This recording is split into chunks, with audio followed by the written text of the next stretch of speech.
Bienvenue à tous.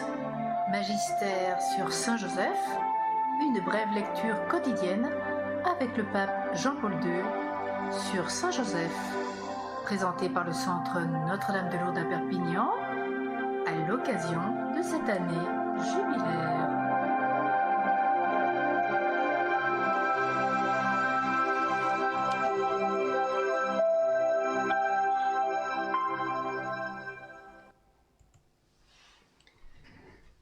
Nous poursuivons aujourd'hui avec Saint Joseph dans un climat de silence et de contemplation face au travail.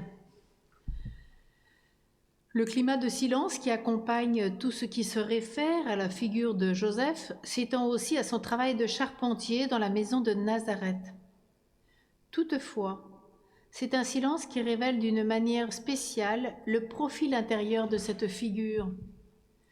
Les évangiles parlent exclusivement de ce que fit Joseph, mais ils permettent de découvrir dans ses actions, enveloppées de silence, un climat de profonde contemplation.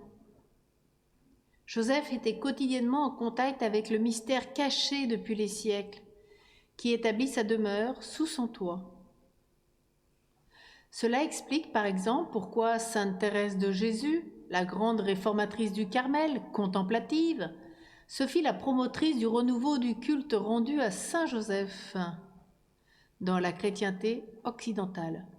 Je rappelle que Thérèse de Jésus, c'est Thérèse d'Avila.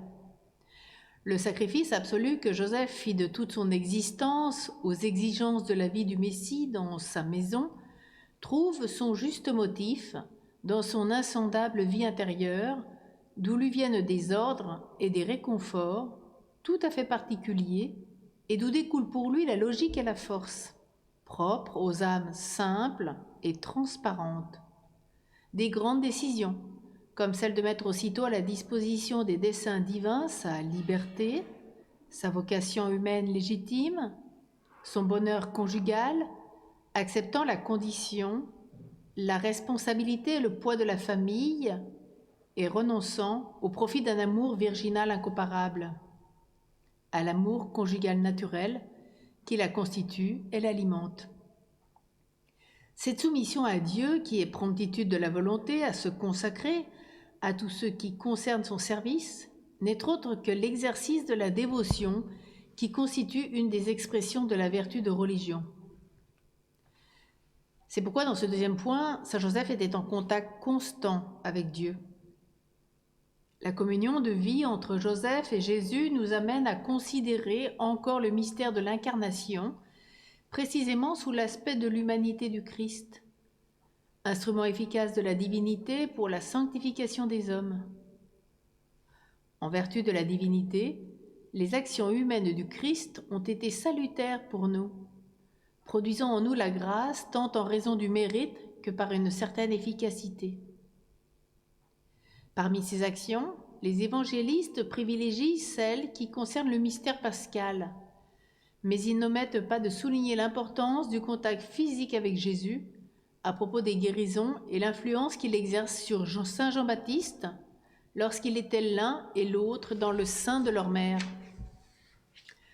Le témoignage apostolique, on l'a vu, n'est pas omis de décrire la naissance de Jésus, la circoncision, la présentation au temple, la fuite en Égypte et la vie cachée à Nazareth. Et cela en raison du mystère de grâce contenu dans de tels gestes, tous salvifiques, parce que participant de la même source d'amour, la divinité du Christ. Si cet amour, par son humanité, rayonnait sur tous les hommes, les premiers bénéficiaires en étaient bien évidemment ceux que la volonté divine avait placés dans son intimité la plus étroite, Marie sa mère et Joseph son père putatif. Puisque l'amour paternel de Joseph ne pouvait pas influencer sur l'amour filial de Jésus, et que réciproquement l'amour filial de Jésus ne pouvait pas influencer sur l'amour paternel de Joseph, comment arriver à connaître en profondeur cette relation tout à fait singulière?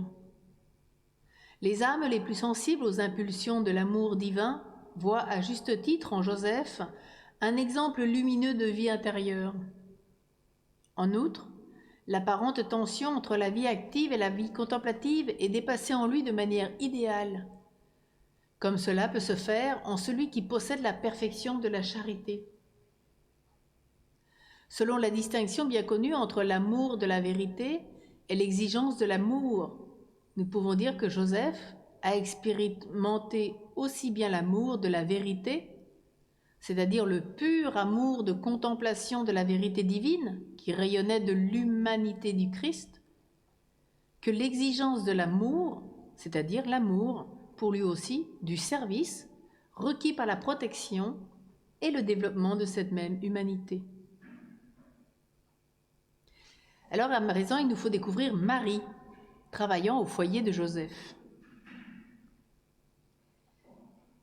Jean-Paul II nous rappelle qu'il effectue à l'occasion de la fête du 1er mai un pèlerinage et que sa pensée se tourne naturellement vers le monde du travail, marqué, disait-il, en particulier par la rencontre avec les artisans.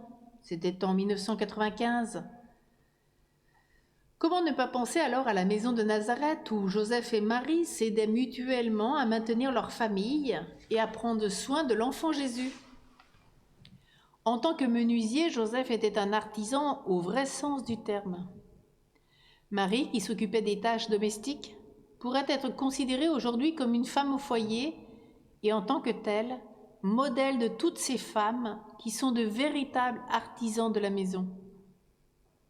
Aujourd'hui, après une période caractérisée par une certaine confusion et une pression de type idéologique, nous sommes invités de toutes parts à affronter avec une grande sérénité et objectivité le rapport entre femme, famille et travail, afin de pouvoir revaloriser la présence féminine dans le domaine de la famille. L'expérience confirme, écrivais-je dans l'encyclique Laborem Exercem, qu'il est nécessaire de s'employer en faveur de la revalorisation sociale des fonctions maternelles, du labeur qui y est lié et du besoin que les enfants ont de soins, d'amour et d'affection.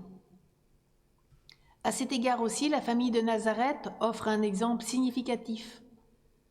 Marie travaille aux côtés de Joseph, d'une manière personnelle et féminine, comme le laissent deviner les récits évangéliques.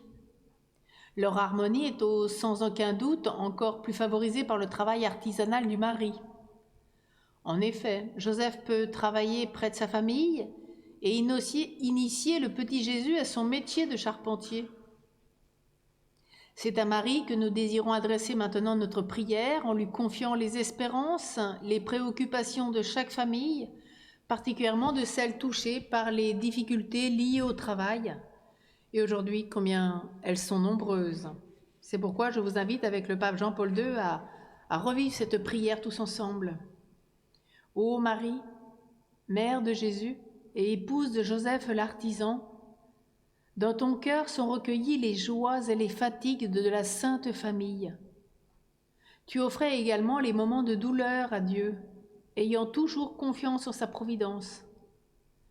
Protège, nous t'en prions, toutes les femmes qui travaillent chaque jour pour que la communauté domestique puisse œuvrer en harmonie. Obtiens d'elles d'être des femmes chrétiennes et sages, connaissant les prières et l'humanité, fortes dans leur espérance et leur souffrance, artisans comme toi de la vraie paix. Amen. Bon dimanche à tous.